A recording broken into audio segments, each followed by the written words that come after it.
An intense military crackdown is imminent at this stage. And Aura Dana tracking that from her post in Beirut. Aura, thank you.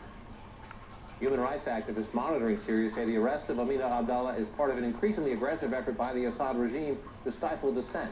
Wissam Tarif is a longtime human rights activist in the Middle East who has extensive contacts in Syria. Well, we have received a report today from a researcher in Damascus that Amina has been kidnapped by security forces. And we have also collected a testimony from someone who was released from detention this afternoon. And we believe that Amina at the moment is in the military security forces branch in Qatar City in Damascus. And what does that tell you based on your knowledge of the past history of this regime? If she is in that particular facility, what does it tell? Yes, the economy is producing jobs fast enough. Fed Chairman Ben Bernanke says things are likely to get better this year. With the effects of the Japanese disaster on manufacturing output likely to dissipate in coming months, and with some moderation in gasoline prices in prospect, growth seems likely to pick up somewhat in the second half of the year. Still, no one expects the unemployment rate to be anywhere near normal in the next couple of years, and it's likely to be a big issue for Republicans next year, the election year. Shepard? Another top economic advisor we've now learned is leaving the White House. Chairman of Council of Economic Advisors Austin Goolsbee is headed back to the University of Chicago. For the past year, it's been Goolsbee's unenviable task of trying to convince people that things are actually getting better. That's a tough sell. Meanwhile, Press Secretary Jay Carney yesterday seemed to suggest the president has lost some of his focus on the economy because he's no longer receiving daily economic briefings. White House spokeswoman Amy Brundage aimed to repair some of the damage there, saying, quote, the president requests regular meetings several times a week and daily updates from his economic policy team. To be fair to Carney, he wasn't here at the White House when the president was getting those daily economic briefings. Shepard?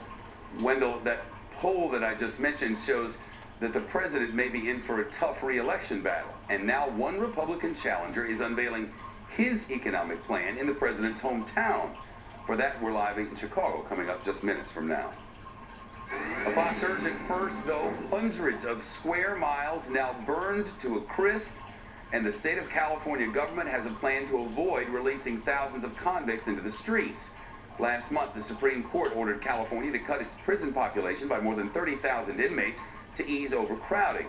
There was some concern that the state would just have to release many of them, but now the state corrections department reports it's moving forward with a plan to shift the inmates to local jails. There is a problem, though. The local governments would need more money to take the inmates, and for now, the funding is held up in the state legislature.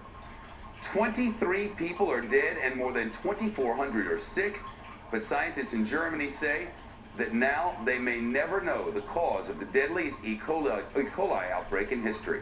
As you may know, experts first blamed cucumbers from Spain.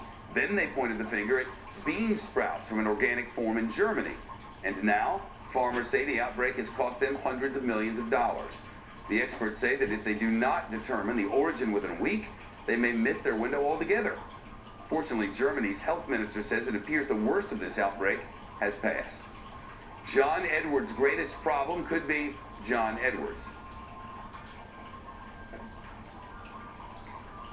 Harming and damaging to the person who are in detention or to the people who are in detention.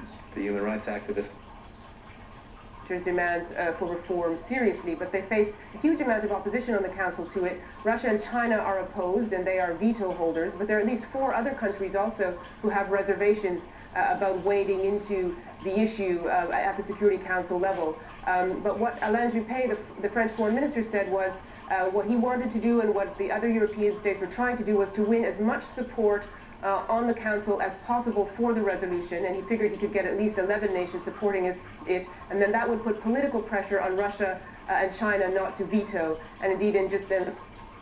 And posed as the Syrian ambassador to Paris, saying that person had decided to resign because this was the voice on television, could not accept the violence that was committed by the regime against demonstrators. But it seems as though it was a hoax at this stage. This is the indication we're getting. And so we'll continue to track that, and more importantly to the situation you see on the ground. Escalating bloodshed in recent days, the kidnapping, detention, call it what you will, of this Syrian-American blogger. What is your sense? You've covered the country for a very long time about, are we escalating to a tipping point or just escalating to more violence? I found very interesting the development in the northern part of the country where the government came out and said 120 security forces were killed by, quote, armed gangs. This fits into the narrative of the regime that these demonstrators are not internal, that they're armed by the outside, that they're intent on causing chaos in the country. Of course, you have an impossibility, as far as we're concerned, to verify this on the ground, and some analysts suggesting that perhaps something happened in the northern part of the country, that perhaps there was a split among security forces, and that could explain the high number of deaths. Well, let's pull out Yemen, Libya, other big question marks in the region, among the many big question marks in the region. Do you see some similarity in recent turns of events when it comes to Libya and Yemen in terms of the international pressure? And why these two countries are so important to Americans? On the one hand, you have a NATO operation that started more than 10 weeks ago. You'll remember at the end of March, the idea was this was going to take a very small number of days, a very short period of time, and it was going to force the collapse. Exactly, days, not weeks. It was going to force the collapse of the Gaddafi regime, and it was going to protect civilians, and it would be a great happy ending for everyone. Instead, we're in week 11 right now. This could cost the United States billions of dollars when all is said and done.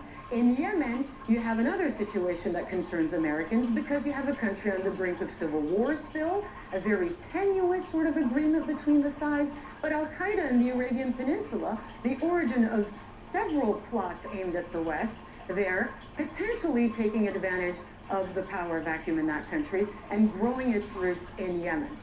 And the question is, can we get a peaceful transition in both of those, either of those countries, something that's that already existing element of Italiano